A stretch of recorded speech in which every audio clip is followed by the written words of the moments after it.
Yeah, I'll react to that, sure. Good, Malo. Good morning. Hey, guys. How are you? That's good. That could do well. There we go.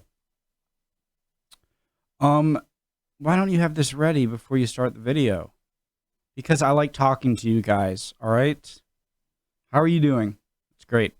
All right, we are doing a tank video, the Shoemaker that stopped the tank case. Someone's been asking me to do this for a bit now, so I'm ready.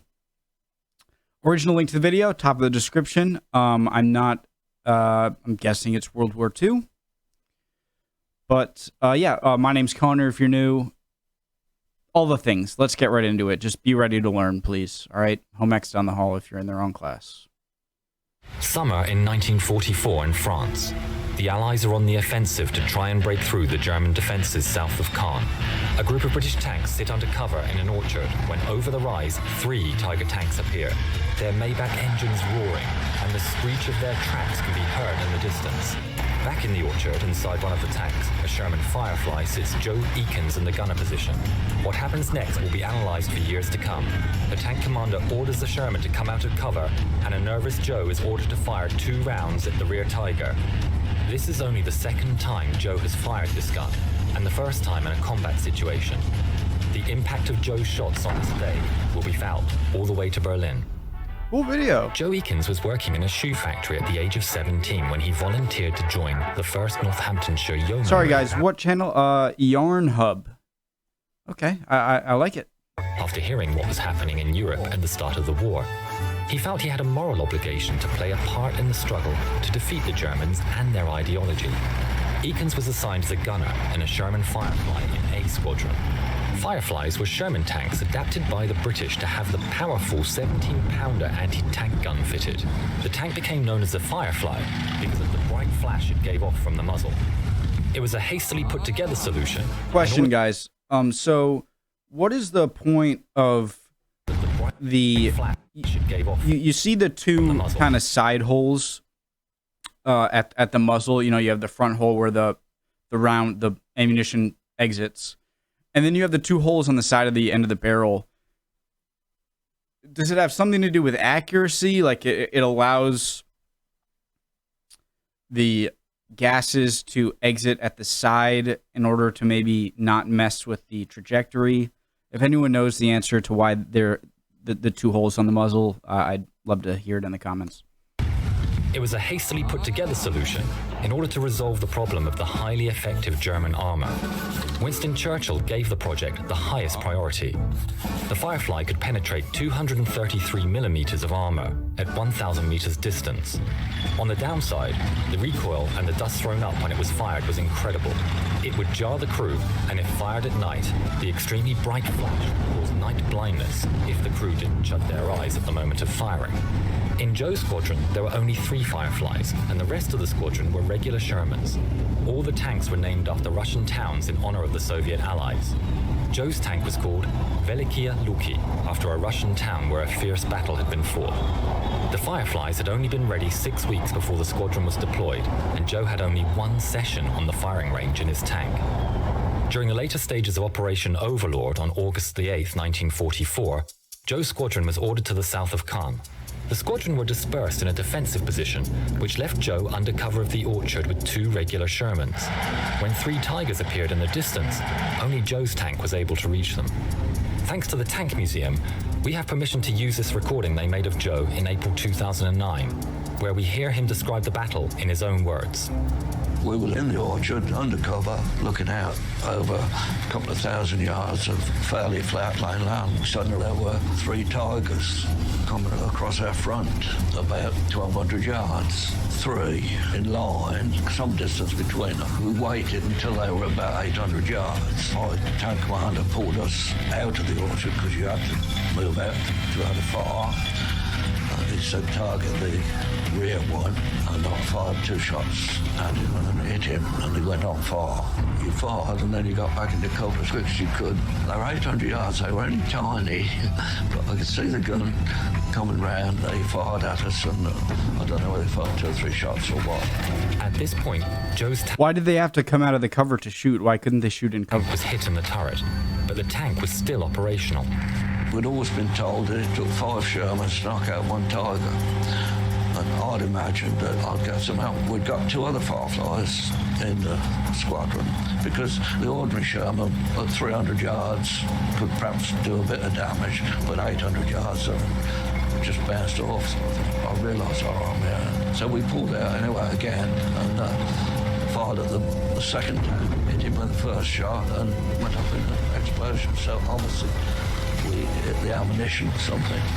By this time, the first tank of the 3 realised, I think, what was going on, and he started milling around looking for cover, so it turned a bit towards us.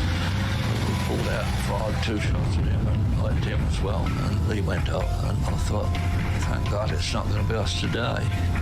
We pulled back again into the orchard, and sat and shook. Relieved, you know, you were frightened, but you know what you could do. I did go and do it. What else could you do? You know, a certain amount of excitement, I suppose. If you couldn't run anywhere, they would know where to run. In just 12 minutes, Joe had taken out 3 Tigers. What a Unbeknownst to Joe, badass. inside one of the tanks destroyed that day had been the Black Baron, Michael Whitman. Whitman was a household name in Germany and a cult figure as a Panzer ace. He was one of the most successful tank commanders ever and was credited with destroying an incredible 138 tanks. Whoa. After this incident, and despite his expert shooting, Joe was assigned to be a radio operator for the rest of the war. He was baffled as to why he was put in this role. In 1945, Joe left the army due to illness. He went back to the shoe factory and married Gwen. 130, 138, something like that. Our generation has to think in video game terms. My generation, you don't get to respawn. All right, if you get hit, you're dead. If you're dead, you're done. And if you get hit, you could be out of the battle. To get that many without ever getting seriously injured or taken out yourself is incredible. His sweetheart in 1946. They had children, and he rose to be a manager at several shoe factories. Due to the importance and notoriety of Whitman, after the war there were several claims as to who had destroyed the Black Baron's tank. The 4th Canadian Armoured Division, later the 1st Polish Armoured Division made a claim, and the 144th Regiment Royal Armoured Corps also claimed credit. The RAF claimed a rocket fired from a Hawker Typhoon from the 2nd Tactical Air Force hit Whitman's tank. It was us. But 8 years after the battle, Joe Eakins was told by historians that it was most likely that he had taken down the Black Baron in the 2nd of the 3 tanks he had shot. His comrades convinced him that he should come forward and speak about the battle, particularly as others were claiming that they had brought down the Black Baron forward and speak Sorry, about I love the look on the battle. guy's face next to Particularly him. as I know it's a cartoon, but it's animated well. others were claiming Hey, that what they do you had think brought about down that? the Black Baron. Eventually, Joe conceded and spoke to the Tank Museum and the press about his part. Even then, Joe was characteristically modest about the whole thing, saying, "In a battlefield, I don't think anyone can really be 100% certain what happened, but most historians now seem pretty sure it was me." In 1988, he retired. He held a black belt in judo and was given the Queen's Jubilee Medal for services to sport. On a visit to the Tank Museum in 2000, Joe was given the opportunity to fire the gun of a Challenger 2, the tank the British Army uses today. Not surprisingly, the then 78-year-old hit the target first time and became the oldest gunner of a Challenger 2. There is only one working Tiger 1 left in the world today, and you can go and visit it at the Tank Museum in Bovington and see it in action on Tiger Day. You can find out more about the Tank Museum and support the great work they do by visiting patreon.com/Tank Museum. Tiger Day. That was a very cool video. New channel for me to watch. New content, easy content. Great video. Whoever recommended it, thank you so much. It's getting harder and harder to keep track of you guys. Not complaining. I love you guys are subscribing. Thank you, everyone. Yeah, definitely subscribe to this channel if you liked it, like it.